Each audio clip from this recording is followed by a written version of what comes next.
क्या तुम जानते नहीं कि मैं कौन हूँ? अबे तुझे नहीं पता तू कौन है? याददाश्त कमजोर हो तो गले में आई कार्ड लगाकर घुमा कर। तुम क्यों पकड़े गए? नकली पासपोर्ट बनाने के चक्कर में। तो इसमें गलत क्या है? ये तो कला है। कलाकार को भी पकड़ते हैं क्या? तुमने क्या किया? मैं तो बस एक माँ की इच्छा पूरी कर रहा था। माँ की इच्छा? हाँ, एक माँ अपने बच्चे से कह रही थी, बेटा बाहर मत जाओ वरना गब्बर पकड़ लेगा। बच्चे ने बात नहीं मानी और बाहर चला गया। अगर उस वक्त गब्बर बाहर ना होता तो बच्चा माँ पर यकीन नहीं करता। मौका देखते ही मैंने बच्चे को उठा लिया। लेकिन भलाई का तो जमाना ही नहीं रहा। उसकी माँ ने ही मुझे पकड़वा दिया। कहने लगी बच्चे को किडनैप किया है।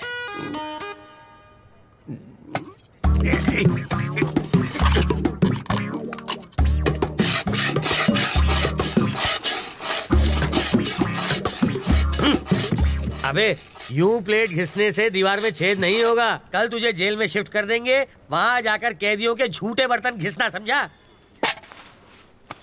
इंस्पेक्टर, अब क्या है? मुझे प्लेन पेपर और 1 दर्जन पेन चाहिए। किस लिए? आत्मकथा लिखने के लिए। किसकी बे? अरे गांधी जी, नेहरू जी ने जेल में अपनी आत्मकथा लिखी थी। वही पढ़े लिखे थे क्या? मैं नहीं हूँ। हाथ की सफाई में मैंने पीएचडी किया है। मैं अपनी कहानी लिखूंगा। चलो सामान भिजवाओ। हवलदार, ये कालिदास की औलाद के लिए पेन और पेपर लेकर आ। ये महाचोर अपनी आत्मकथा लिखेंगे।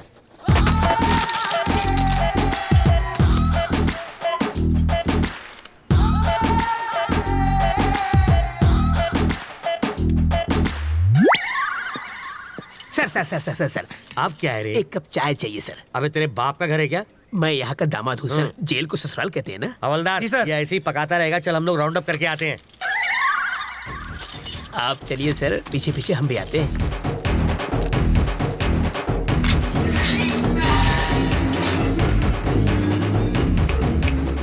रास्ता साफ है, निकल लेते हैं।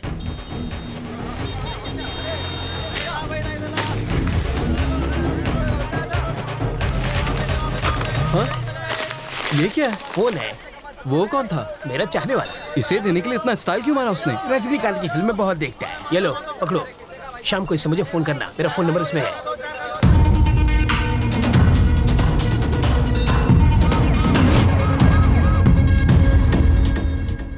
तुझे पूरा यकीन है ना कि वो उसी फोन से बात करेगा? होकर क्या है सर? हाँ। वो उससे फोन करेगा।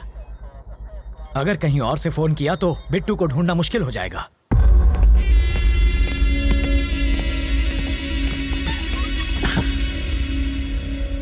रवि जिंदा बच गया।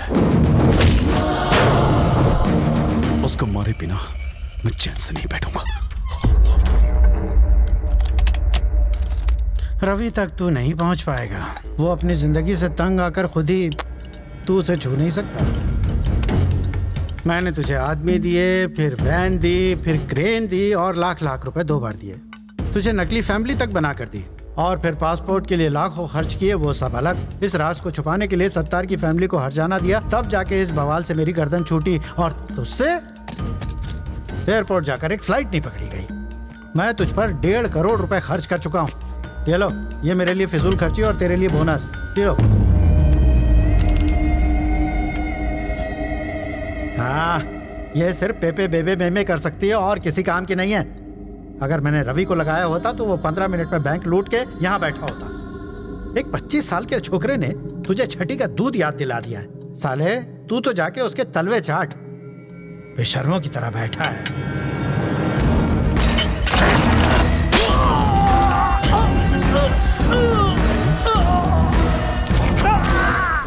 जब किसी पत्नी के सामने पराये मर्द की तारीफ करो तब उसके पति को कैसा लगता होगा। इसके सामने तूने रवि की तारीफ की, मुझे भी वैसा ही लगा। पे में हाँ? जानते हो मैंने क्या कहा? कि तुझे मार दूंगा।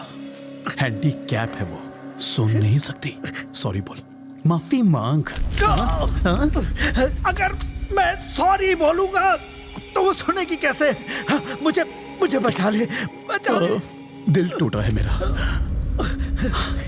तुझे बचा के मुझे क्या मिलेगा? पैसा। हाँ? पूरे 1500 करोड़ वो मैं तुझे दे दूंगा। मुझे बचा ले। वो जो चुराए थे? हाँ।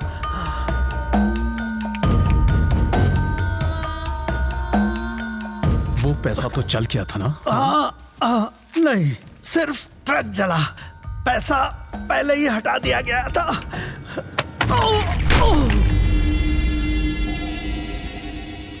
पैसा कहाँ छुपा है? कहाँ है? बताओ वरना।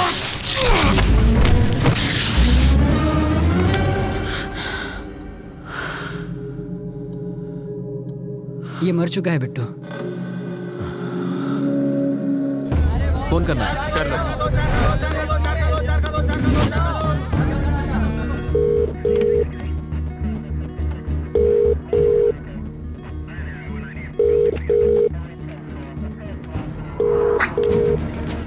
वो शायद मोबाइल इस्तेमाल नहीं करता, इसलिए ट्रांसमीटर लगा दिया।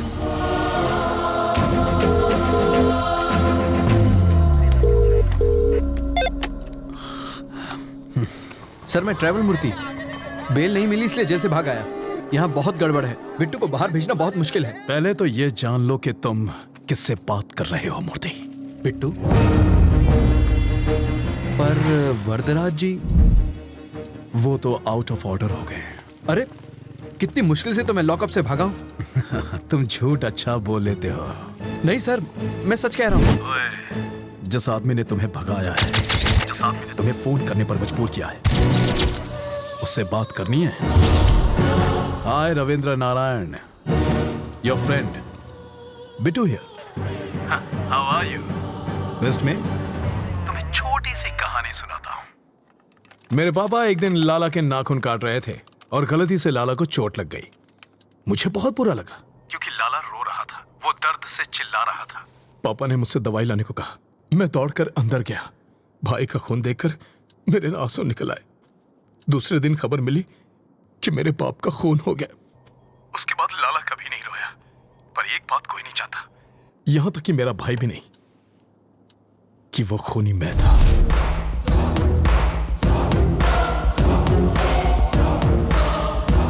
लाला के खून की वजह से पापा की जान गई। अब तेरा क्या होगा ये शायद यमराज को भी नहीं पता। देखता हूं कि तुम कितने समझदार हो। चलो चाय पी कर आते हैं। कैसे आदमी हो तुम? वो सीधे सीधे वार्निंग दे रहा है और तुम्हें डर नहीं लगता? उसके डराने धमकाने से क्या हो जाएगा? मुझे डर से डर नहीं लगता। तो अब क्या करना है? इस बिट्टू नाम के ट्यूमर को हटाना ही पड़ेगा और इसकी सर्जरी मैं करने वाला हूं।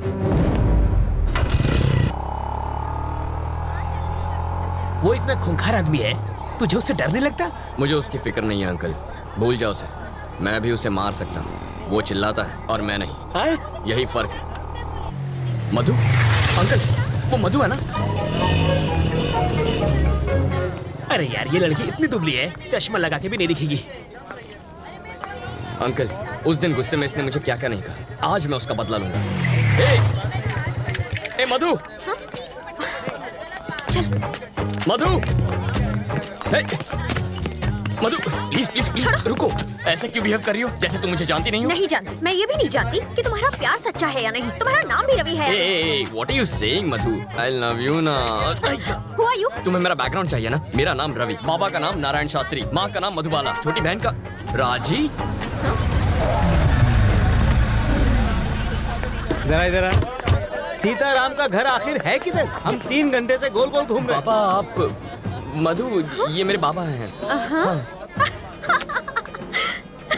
क्या टाइमिंग है तुम्हारी? कहीं छिपा कर रखा था क्या इन्हें? डायलॉग खत्म हुआ नहीं कि कार की एंट्री हो गई। ये सचमुच मेरे मम्मी पापा हैं। ए बुढ़ा, ये तो एक नंबर का झूठा है। तुम्हें तो समझ होनी चाहिए। ये आखिर है कौन? किसी अंधे को भी यकीन नहीं होगा कि ये तुम्हारे पापा हैं। शक्ल भी नहीं मिलती तुम दोनों की। ये मुझ पर गया है। अच्छा, अब तुम शुरू तुम्हारी करो। नौटंकी वाली माँ बहुत सुंदर है। मधु। कौन है ये? इतना चप्पड़ चप्पड़ क्यों कर रही है? इस सीन में तुम्हारा कोई डायलॉग नहीं है, चुप रहो। एक और वर्ड बोली तो तेरे दांत तोड़ दूंगी। समझा दूंगा इसे। सामने क्यों गिड़गिड़ा रहे हो? पैसा मिला ना तुम लोगों को? पैसा? और खिलाएगी। पैसा मिला क्या? मधु पागल हो क्या तुम? देखो बेटी, मेरा बेटा चीप जरूर है, पर इतना भी चीप नहीं है कि अपने माँ बाप ही बदल ले। तुमने तो बड़ी आसानी से कह दिया कि हम लोग एक परिवार नहीं है। तुम्हारे मानने न मानने से सच नहीं बदल जाएगा। कान खोल कर सुन लो, ये मेरा बेटा है और ये बेटी। अगर तुम हमारे घर की बहू बनी ना तो इससे बचना। काटने को दौड़ती है, खूबसूरती के साथ खूंखार भी है। सीताराम का घर किधर है? राइट से सीधा जाना है। हम तो सीधे जाएंगे, तुम सीधे रहना। बहुत झूठे पड़ेंगे आज। ये सच में तुम्हारी फैमिली थी? ये दूंगा कान के नीचे। हमेशा झूठ बोलोगे और एक बार सच बोलोगे तो यही हाल होगा। हट लोफर। ए मधु मधु मधु मधु रुको, यही रुको। पकड़ो इसे। ये किस लिए? पेपर वेट है, यहाँ वहाँ फुदक रही हो ना, तुम्हें एक जगह खड़ा रखने के लिए लाया हूँ। मेरी बात सुनो ना मधु, तुम मुझे बहुत अच्छी लगती हो, सच्ची। मैं चाहता हूँ तुम मुझसे शादी कर लो, रानी बना के रखूंगा। एक और जरूरी बात, थोड़ी सी रिस्की बात है तो अपनी सेफ्टी के लिए वजन बढ़ा रहा हूँ। मधु, मुझे तुम्हारे प्यार में अजीब अजीब सपने आते हैं। मैं देखता हूँ कि हम दोनों की शादी हो चुकी है और पूरी मेहनत करके ऐसे गोल मटोल बच्चे हुए हैं, ठीक है? ओके ना? चिल्लाना मत, मुस्कुराओ प्लीज। इनका ख्याल रखना, मैं बस अभी आया। Okay bye. सूखी लकड़ी जैसी है, इसे पसंद कैसे आ गई? जीरो साइज है, आजकल यही फैशन है। कितनी नकचड़ी है वो? तुम्हारी होने वाली भाभी है। जरूर इसने कुछ किया होगा, तभी वो भड़की हुई थी।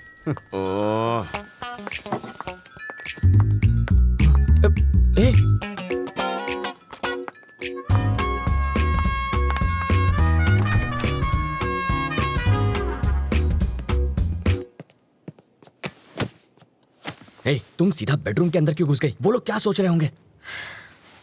मेरे घर वाले आ रहे हैं हमारे रिश्ते की बात करने। यहाँ पर? वो लोग ये नहीं जानते कि लड़का कौन है। पापा को तो मालूम है। उस खूंखार माँ से तुम निपटना। मुझे पागल कुत्ते ने काटा है जो उनसे निपटूंगा। तुम जानती हो ना कितनी खड़ूस है वो। एक तो तुम्हारी बदतमीजी संभाली नहीं जाती मुझसे। तुम निकलो यहाँ से, ये बिल्कुल गलत टाइम है। तुम जाओ यहाँ से, जल्दी मैं जाऊँ क्या? अरे ऐसे नहीं मधु, देखो बात यह है कि मधु, तुम्हें तो पता ही है ना कि कल क्या हुआ था। सच कह रहा हूँ मधु, देखो तुम मेरे पापा को नहीं जानती हो।